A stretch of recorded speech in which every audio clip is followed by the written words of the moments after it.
Irish yogurts Clonakilty. Try a spoonful of delicious. Great form here today, Eunice Power. How are you? I'm brilliant, in brilliant form. Good. Okay. No, chocolate cake. Chocolate cake. Yes. Okay. Very simple chocolate cake. It's a one mix, secret ingredient, Greek yogurt. Absolutely gorgeous. Lovely. Okay, so I'm going to start off with some flour, 270 grams of flour. Has that been saved, Eunice? No, it hasn't. We don't need to sieve the flour. Okay. I'm putting in some caster sugar, putting me off my game now. No, you're just holding a sieve. And I was Yeah, the sieve is for the sieve is for the cocoa powder, 35 grams of cocoa powder, a dark cocoa powder, and this is going to give the cake itself its chocolatey kind of flavour. And oh, it smells lovely. I can get the smell here. Yeah. Now, why would you sieve the chocolate and not the flour? Because the chocolate tends to have little kind of solid lumps in it. Okay, because you don't want to. That can be kind of bitter, I'd imagine. If Yeah, we don't bite into it. It mightn't mix in that well. Okay. And then I have a teaspoon of baking powder, and I sieve that in as well. Okay, perfect. Okay, and then meanwhile, and see, there you go. I'm not going to use those little gritty bits there. So I'll just pop these over here behind me. Yep. And then for the wet part of the mixture, I'm putting in 150 grams of yogurt, naturally a Greek-style natural yogurt from Clonakilty. And I'm just looking at this saying, what is 150? It's about there. Okay, yeah. so about this there. is 500 and mils. is this going to give the real silkiness to it? So it will. And this is going, I'm mixing this with some oil. What type of oil is it? Sunflower oil. Sunflower oil. And then I'm going to beat in a couple of eggs as well. Actually, I probably shouldn't have used that spoon there. I'll pop that in here. And 3 eggs. Lovely. Is Eunice, is Easter a time where you get all the family together? It's no, not really. No. No. I'd imagine it was easier when the kids were younger. But when they were younger, it was all about Easter egg hunts and things like that. But like our house is a farming house, so it's always kind of busy, and they're always doing their own things. And now with Aunt Chips, it's a really busy time for me. I imagine so. It's all kicking off again into the Yeah, garden. exactly. And then the following week, I have my food festival. Oh yeah. So I'm very busy with that. So it's so this weekend's going to be really, really busy, I think, for Easter.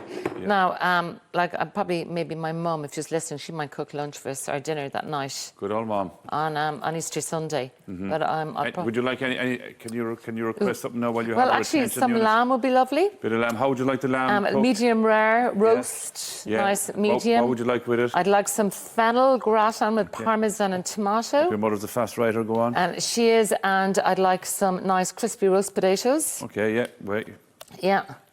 And this will all be reported back to her by, she has a neighbour, Mary Morrissey, and she rings her every day and tells her exactly what's been on the show. So you better start cooking there's now. no hiding. She better get that Cumbernaut and lamb ready. Oh, yeah. Now, okay, so there you go. So I've mixed everything up in here. Yeah. And we're going to just pour it into a tin. So this is a 23 centimetre tin. It's 180 degrees. And I'm going to cook it at 180 degrees, but not fan. I'm not going to cook it in a fan oven. What's the difference when you're baking between a fan oven Well, and a fan is a bit faster, and I prefer to bake a little bit kind of just steadier and slower, you know? No, there's some greaseproof paper inside there, Eunice. In the tin? Yeah. Yeah, that's right. I lined the tin with greaseproof paper. And it's one of those tins where you open the latch and the thing comes out. It is, yeah. What do you call it's them? a spring-form tin. Okay. That's Yeah. what I was looking for. Yeah, no, you're very, I'm impressed. No? Oh, yeah. Okay, there you go. So I'm going to pop that into the oven. So it's 180. I'm not using the fan. There you go. Okay. For how long, Eunice? For about, I'd say, I'll put the timer on for about 30 minutes.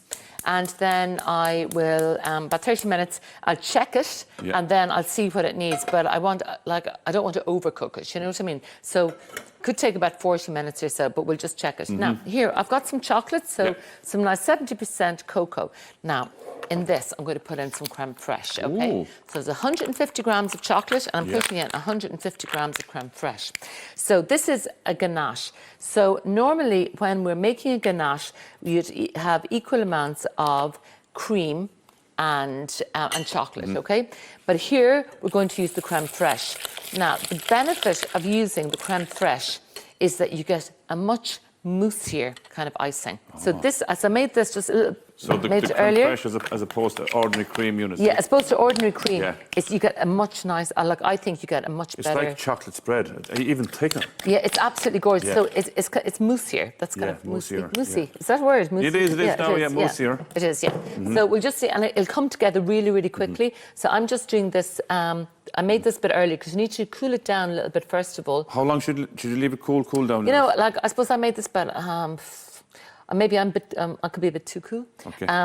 About a half an hour maybe. Yeah, so it's been cooling for half an hour. And is this because if it's warm, the moussiness will run all over the place? Yeah, exactly. Well, it doesn't really it's very good to hold, you know, but it's just you just want to settle it, but you don't want to come off the cake. But it's absolutely lush. That's the only way to describe it. Is this something now you'd have after your main course on Sunday? It is, yeah, with a little bit. I'd have a lovely big dollop of creme fraiche on this as well. And then I got some little eggs to pop on the cake. Yeah. Can you get them in any supermarket, Eunice? You generally can get different kinds of eggs. Now, I went to get the little coloured-y ones this morning, and there wasn't an egg inside. All gone. And today's Tuesday. Yeah, today's Tuesday. I went to about 3 different places to get them, and I couldn't find them. So I got these other chocolatey ones. I thought these looked lovely. They look really, really nice, and the different colours are great as well. Yeah. Now, and I put a few little in the middle as well. A few of them were missing earlier on, Eunice, I've noticed. They did, I noticed, yeah. We were, I had some of our little helpers here were over. We had a little egg party, actually. Yeah. Yeah. Now, I'm just going to show, so can you see here how this is coming together? Yeah.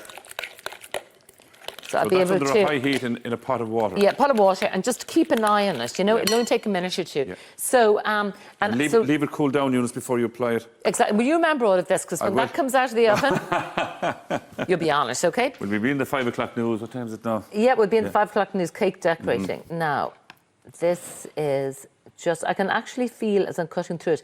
Now, so I'm being very careful here to make sure that you get 2 eggs on your slice. Thanks, Eunice. Because you know that I like to look after you. Always taking care of me, Eunice. Now, look at that. And can you see it's a lovely kind of moist centre to it? Yeah, that's lovely. That's exactly what we want. Now, would you like a little bit of creme fraiche with that? Do you know what I would? I would, because I think, do you know, there's a good bit of chocolate in there, and I think you do probably need the creme fraiche to take it a little dollop. Just a small bit of it, that's all, yeah. Yeah, I'll give you a little dollop there. Yeah. And a nice hot cup of tea with this now, Eunice. This Clonakilty creme fraiche is divine, and it's got a lovely lemony tang to it. Yeah. I think you're going to be really impressed with that icing. And actually, just out of interest, this is done now. So, like in real time, it took about a minute to. Oh, hello, Sinead. Hi, how are you? Very well, thank you. Would you like a slice of cake? Listen, I'll plough into his. Don't you worry. You do what you're doing. Oh my God, there'll be a fight. They're letting me into the kitchen. I'm like, yes. Dahi, share. Don't turn your back to me. No, it's just rude. No. Come on. You're not getting the egg anyway. I don't want the egg. I want to try this. Thanks. You do your thing there now. I'm only here to eat. No. Actually, just to show you, that's made now, okay? It's and it came together in literally a minute. So, and that's a gorgeous topping for anything. Lovely in a meringue roulade as well with cream. Yum, yum. It's lovely, Eunice. So good. It's a really nice cake. Absolutely beautiful. Do you think you might make that over Easter, Dahi? I could make it easily. Yeah, I know you could, yeah. Because you showed me how to do it, Eunice. With all the lovely ingredients. Eunice, I think we're meeting up again on Friday, are we? We are. Fishy Friday. Looking forward to that. Good Friday. It's Good Friday this Friday. Eunice, we'll see you then. Lovely. Okay, we'll talk then, Dahi.